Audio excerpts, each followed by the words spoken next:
নমস্কার বন্ধুরা, হ্যাশট্যাগ আবান্তিকার নতুন একটি ভ্লগে আপনাদের স্বাগত জানাই। প্রত্যেক বছর বহু মানুষ ভিজিট ভিসা বা B1 B2 ভিসা নিয়ে আমেরিকাতে পাড়ি জমান। আমেরিকাতে আসার জন্য B1 B2 ভিসা বা ভিজিট ভিসার ক্ষেত্রে বিভিন্ন ধরনের নিয়মাবলী রয়েছে। কিভাবে ভিজিট ভিসা অ্যাপ্লাই করবেন, তার জন্য কী কী ডকুমেন্টসের প্রয়োজন, সেই নিয়ে আমি কতগুলো ভিডিও আপলোড করেছি এবং সেই ভিডিওগুলোর লিঙ্ক ডেসক্রিপশন বক্সে দিয়ে রাখলাম। আজকে আমি আপনাদের সাথে শেয়ার করব এই ভিজিট ভিসা বা B1 B2 ভিসার ইন্টারভিউ সংক্রান্ত বিভিন্ন ধরনের গুরুত্বপূর্ণ টিপস। তাই যারা পরবর্তীকালে আমেরিকায় আসবেন বলে ভাবছেন বা যাদের পরিচিত কেউ আমেরিকাতে আসবে বলে ভাবছেন, তাদের জন্যেই এই স্পেশাল ভিডিওটা। তাই স্কিপ না করে পুরো ভিডিওটা আমার সাথে থাকুন। ভিডিওটা ভালো লাগলে লাইক করবেন, চ্যানেলটিকে সাবস্ক্রাইব করবেন। তাহলে চলুন শুরু করা যাক আজকের এই স্পেশাল ভিডিওটা। আমেরিকার ভিজিট ভিসা বা B1 B2 ভিসার ইন্টারভিউ সম্পর্কে বলার আগে একটি কথা বলে রাখা ভালো। B1 B2 ভিসা ইস্যু করা হয়ে থাকে 10 বছরের জন্য, যার মধ্যে আপনি ম্যাক্সিমাম অ্যাট এ টাইম 6 মাসে আমেরিকাতে থাকতে পারবেন। B1 B2 ভিসার মধ্যে B1 ভিসা হলো বিজনেস ভিসা, যে ভিসার মাধ্যমে আপনি ইউএসএতে কোনো কনফারেন্স বা মিটিং অ্যাটেন্ড করতে পারবেন। আর B2 ভিসা হলো ট্যুরিজম ভিসা, যে ভিসার মাধ্যমে আপনি ইউএসএ ভ্রমণ করতে পারবেন, কোনো রিলেটিভের বাড়ি বা ভ্রমণ পারপাসে ইউএসএ আসতে পারবেন এবং আপনি মেডিকেল পারপাসে ইউএসএ আসতে পারবেন। অনেক সময়তে B1 B2 কম্বাইন্ড ভিসার কথা শোনা যায়। সেক্ষেত্রে কোনো মানুষ হয়তো কিছুদিন মিটিং বা কনফারেন্স অ্যাটেন্ড করার পর দেশ ভ্রমণ করতে চাইলে সেক্ষেত্রে তিনি B1 B2 ভিসার জন্য অ্যাপ্লাই করে থাকেন। B1 B2 ভিসা অ্যাপ্লিকেশনের সর্বপ্রথম পদ্ধতি হলো DS 160 ফর্ম ফিল আপ করা। DS 160 ফর্ম ফিল আপের সময় প্রচণ্ড সতর্কতা অবলম্বন করা প্রয়োজন। অনেকেই নিজেরা ফর্ম ফিল আপ না করে হয়তো তাদের পরিচিত কাউকে দিয়ে ফিল আপ করান। সেক্ষেত্রে কিন্তু সমস্ত ইনফরমেশান কিন্তু অত্যন্ত যত্ন সহকারে তাকে প্রদান করবেন। কারণ আপনি যে ইনফরমেশান আপনি DS 160 ফর্মে ফিল আপ করছেন, সেই ইনফরমেশানটা কিন্তু ভিসার যিনি ভিসা অফিসার রয়েছেন তার কাছেও কিন্তু সেই ইনফরমেশানটাও কিন্তু তার কাছেও থাকবে। যদি আপনি এক্ষেত্রে কোনো ইনফরমেশান ভুল দিয়ে থাকেন, তাহলে কিন্তু আপনার ভিসা রিজেকশনের সম্ভাবনা থেকে থাকবে। মনে রাখবেন, B1 B2 ভিসা প্রথমবারে যদি আপনার রিজেক্ট হয়ে থাকে, তাহলে পরবর্তীকালে কিন্তু আবার অ্যাপ্রুভ হওয়ার সম্ভাবনা কিন্তু একটু হলেও কমে যায়। তাই চেষ্টা করবেন প্রথম থেকেই অত্যন্ত সতর্কতার সাথে DS 160 ফর্ম ফিল আপ করে, পেমেন্ট করে এবং তারপরে ইন্টারভিউ শিডিউল করার জন্যে। ইউএসএ ভিজিট ভিসা বা B1 B2 ভিসার ইন্টারভিউ কিন্তু 2 দিনে হয়ে থাকে। প্রথম দিন থাকে বায়োমেট্রিক ইন্টারভিউ এবং সেকেন্ড দিন থাকে কনসুলার ইন্টারভিউ। বায়োমেট্রিক ইন্টারভিউয়ের সময় আপনাকে পাসপোর্টের যদি অনেকগুলো কপি থাকে তাহলে সবকটা কপি, আপনার DS 160 ফর্মের অ্যাকনলেজমেন্ট এবং আপনার ভিসার যে কনফার্মেশন পেজ থাকে সেই পেজটা নিয়ে, অ্যাপয়েন্টমেন্ট কনফার্মেশন পেজটা নিয়ে আপনাকে বায়োমেট্রিকের ইন্টারভিউ যে ভেন্যু আছে ওইখানে পৌঁছে যেতে হবে। মনে রাখবেন, ওখানে কিন্তু কোনো ইলেকট্রনিক্স গ্যাজেট অ্যালাউ নয়। সেক্ষেত্রে আপনার সাথে যদি ইলেকট্রনিক্স গ্যাজেট থাকে, দেখবেন আশপাশেতেই প্রচুর লকার ফ্যাসিলিটি রয়েছে, সমস্তগুলোই প্রাইভেট, সেখানে কিন্তু আপনাকে ডিপোজিট করে আপনাকে ইন্টারভিউ ভেন্যুতে পৌঁছতে হবে। এইখানেতে আপনার পাসপোর্ট চেক করা হবে, পাসপোর্টের সাথে DS 160 ফর্মের সমস্ত ইনফরমেশান ম্যাচ করা হবে এবং তারপরেতে আপনার থেকে জানতে চাওয়া হবে যে আপনি আপনার পাসপোর্টটা স্ট্যাম্পিংয়ের পর বাই হ্যান্ড নিতে চান না বাই কুরিয়ার নিতে চান। এরপরেতে আপনার 10 আঙুলের ফিঙ্গারপ্রিন্ট নেওয়া হবে, আপনার কর্নিয়ার স্ক্যান করা হবে এবং আপনার ফটোগ্রাফি নেওয়া হবে। এই বায়োমেট্রিক ইন্টারভিউটা কিন্তু খুব একটা সময় লাগে না, যথেষ্ট তাড়াতাড়ি মোটামুটি হয়ে যায়।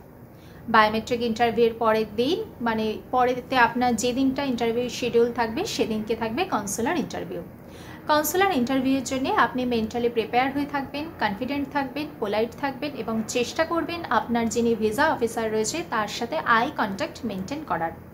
সমস্ত ডকুমেন্টস একটা ট্রান্সপারেন্ট ফোল্ডারে করে নিয়ে যাবেন এবং সমস্ত ডকুমেন্টসের উপরে একটা লেবেলিং করে রাখবেন, যাতে যখন যে ডকুমেন্টসটার প্রয়োজন হয়ে থাকে তখনই সেই ডকুমেন্টসটা আপনি সাবমিট করতে পারেন। এক্ষেত্রে আপনার রেফারেন্সের জন্য আমি বলবো DS 160 ফর্মের একটা প্রিন্ট আউট রেখে দেবেন। যেদিনকে আপনার ইন্টারভিউ হচ্ছে সেদিনকে আপনি DS 160 ফর্মের প্রিন্ট আউটটা একবার দেখে যাবেন। কারণ যখন আপনি DS 160 ফর্মটা ফিল আপ করছেন আর আপনার যখন ইন্টারভিউ হচ্ছে, সেই সময়ের মধ্যে হয়তো অনেকটা টাইম গ্যাপ থাকবে, আপনার হয়তো ভুলে যাওয়ার সম্ভাবনা থাকবে আপনি DS 160 ফর্মে কী ফিল আপ করেছেন। DS 160 ফর্মে কিন্তু বিভিন্ন ধরনের ইনফরমেশন চাওয়া হয়ে থাকে। আপনার পাসপোর্টটা কখনো হারিয়ে গেছে কি না, আপনি কি আগে কখনো ভিসা ইস্যু করেছে, ভিসা অ্যাপ্লিকেশন করেছেন কি না, বা আপনি আগে কোন কান্ট্রিতে ভ্রমণ করেছেন, এই সমস্ত ইনফরমেশান কিন্তু DS-160 ফর্মেতে চাওয়া হয়ে থাকবে।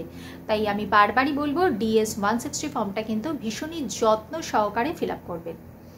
কাউন্সিলর ইন্টারভিউয়ের সময় যিনি ভিসা অফিসার থাকবেন, আপনি যাওয়ার সাথে সাথেই তিনি আপনার থেকে পাসপোর্টটা নিয়ে নেবেন এবং পাসপোর্ট নেওয়ার পরেতে তিনি আপনার যে DS-160 ফর্মটা তার সিস্টেমেতে খুলে যাবেন এবং সেইখানেতে তিনি স্ক্রল করতে করতে হয়তো আপনার থেকে বিভিন্ন ইনফরমেশন ক্রস ভেরিফিকেশন করবেন।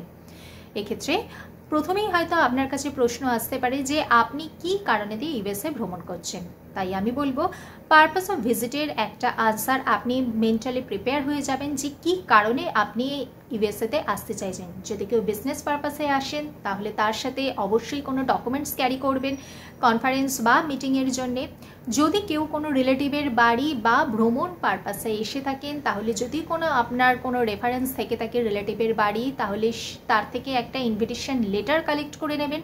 তিনি কোন ভিসাতে রয়েছেন, তার বাড়ির অ্যাড্রেস কোথায়, তিনি কোথায় জব করেন, এই সংক্রান্ত ইনফরমেশানগুলো আপনি আপনার কাছে রাখবেন।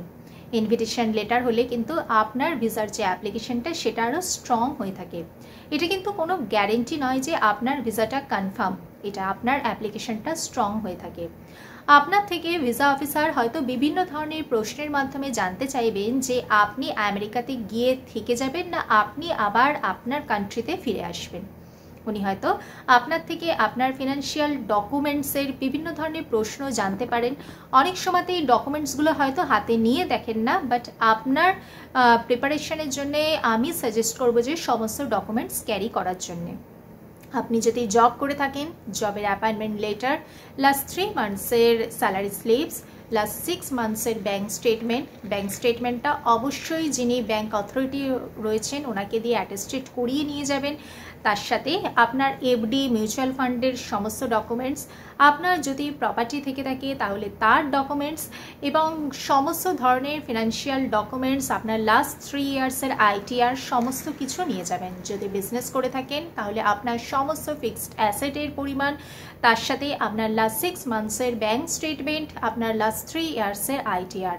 যদি আপনি রিটায়ার্ড পারসন হয়ে থাকেন তাহলে আপনি যদি পেনশন হোল্ডার হয়ে থাকেন তাহলে লাস্ট 6 মান্থসের ব্যাঙ্ক স্টেটমেন্ট, তার সাথে আপনার ফিক্সড অ্যাসেটসের পরিমাণ, আপনার যে ফিক্সড অ্যাসেটস রয়েছে তার ডকুমেন্টস ক্যারি করবেন। যদি আপনি হাউস ওয়াইফ হয়ে থাকেন তাহলে আপনার হাজব্যান্ডসের যা ফিনান্সিয়াল ডকুমেন্টস রয়েছে সেইগুলো কিন্তু আপনাকে ক্যারি করতে হবে। ফিনান্সিয়াল ডকুমেন্টস বা ফিনান্সিয়ালি আপনি কতটা সাউন্ড সেটা হয়তো ওনারা দেখতে চাইবেন। এর মাধ্যমে ওনারা দেখতে চাইবেন যে আপনি আপনার কান্ট্রি ছেড়ে আপনি আমেরিকাতে গিয়ে সেটেল হতে চাইছেন কিনা। আপনাকে সেখানে প্রুভ করতে হবে আপনি ফিনান্সিয়ালি যথেষ্ট স্ট্রং, আপনার এখানেতে আপনার দেশেতে আপনার একটা স্ট্রং ফিনান্সিয়াল ব্যাকগ্রাউন্ড রয়েছে, সেখানেতে আপনার সোশ্যাল সিকিউরিটি রয়েছে, সেখানে আপনার ফ্যামিলি রয়েছে, সেখানে আপনার ফ্রেন্ড সার্কেল রয়েছে। সেই সমস্ত কিছু ছেড়ে আপনি আমেরিকাতে গিয়ে সেটেল হতে চাইবেন না। আপনি হয়তো কোনো ট্যুরিজম পারপাসে বা আপনি হয়তো বিজনেস পারপাসে আমেরিকাতে আসছেন, সেখানেতে গিয়ে কিছুদিন থাকার পর আপনি আবার আপনার কান্ট্রিতে ফিরে আসবেন। সেখানেতে আপনার জব রয়েছে, বিজনেস রয়েছে বা স্ট্রং ফ্যামিলি বন্ডিং রয়েছে, এইটা কিন্তু আপনাকে প্রুফ করতে হবে। তাই এই প্রশ্নগুলোর জন্য আপনি কিন্তু মেন্টালি প্রিপেয়ার হয়ে থাকবেন। সর্বপ্রথমে বলবো যে পারপাস অফ ভিজিট আপনি একটা আনসার আপনি নিজে থেকে রেডি করে যাবেন, এবং সেকেন্ডলি বলবো যে আপনার ফিনান্সিয়াল ডকুমেন্টস আপনি সাথে ক্যারি করবেন। তার সাথে যদি আপনি ট্যুরিজম পারপাসে যান, যদি আপনি কোনো ফ্যামিলি বা ফ্রেন্ডস কেউ যদি থেকে থাকে তার থেকে ইনভিটেশন লেটার কালেক্ট করবেন। DS-160 ফর্মে লেখার একটা অপশান থাকে যে আপনার এই ট্রিপটা কে স্পন্সর করছে। যদি অন্য কেউ স্পন্সর করে থাকে তাহলে তার থেকে একটা স্পন্সরশিপ লেটার কালেক্ট করবেন। তার ব্যাংক ব্যালেন্স, তার ভিসা স্ট্যাটাস এবং তার অ্যাড্রেস প্রুফ কিন্তু আপনার সাথে ক্যারি করবেন। এই সমস্ত কিছু ডকুমেন্টস নিয়ে আপনি ইন্টারভিউ ভেন্যুতে পৌঁছে যাবেন একদম টাইমে। আপনার এই ইন্টারভিউটা 3 মিনিটেরও হতে পারে বা 10 মিনিটেরও হতে পারে, সেটা সম্পূর্ণটাই ডিপেন্ড করছে ভিসা অফিসারের ওপর। আপনার থেকে যে প্রশ্নের উত্তর চাওয়া হবে শুধু আপনি সেই প্রশ্নেরই উত্তর দেবেন। আপনার থেকে যে ডকুমেন্টস চাওয়া হবে শুধু আপনি সেই ডকুমেন্টসটাই তাকে শো করবেন। অযথা আপনি কিন্তু আপনার উত্তরটাকে দীর্ঘায়িত করবেন না, একদম টু দি পয়েন্ট আনসার দেবেন, কনফিডেন্ট থাকবেন। ইন্টারভিউ ভেন্যুতে যাওয়ার পর যিনি ভিসা অফিসার থাকবেন তাকে গ্রিট করবেন, পোলাইট থাকবেন, কনফিডেন্ট থাকবেন এবং আই কন্ট্যাক্ট মেনটেন করবেন। আপনাকে প্রয়োজনীয় সমস্ত সাপোর্টিং ডকুমেন্টস কিন্তু আপনার সাথে ক্যারি করতে হবে। হতে পারে হয়তো আপনার সমস্ত ডকুমেন্টস ভিসা অফিসার নাও দেখতে চাইতে পারেন, কিন্তু আপনাকে সাথে ক্যারি করতে হবে। যদি ওনারা কোনো ডকুমেন্টস চায় আর আপনি যদি সাবমিট করতে না পারেন, তাহলে কিন্তু ইনফরমেশন মিসম্যাচের কারণে কিন্তু আপনার এই অ্যাপ্লিকেশনটা বাতিল হয়ে যেতে পারে। তাই DS-160 ফর্ম অবশ্যই যথেষ্ট সতর্কতার সাথে ফিল আপ করবেন। DS-160 ফর্মের ইনফরমেশন এবং আপনি যা ইনফরমেশন দিচ্ছেন তার সাথে যেন সবসময়তে ম্যাচ খেয়ে থাকে। পরবর্তীকালে ইন্টারভিউ শেষে যদি আপনার থেকে পাসপোর্টটা ভিসা অফিসার নিয়ে নেন, রেখে দেন নিজের কাছে, তাহলে জানবেন আপনার ভিসা অ্যাপ্রুভ হয়েছে।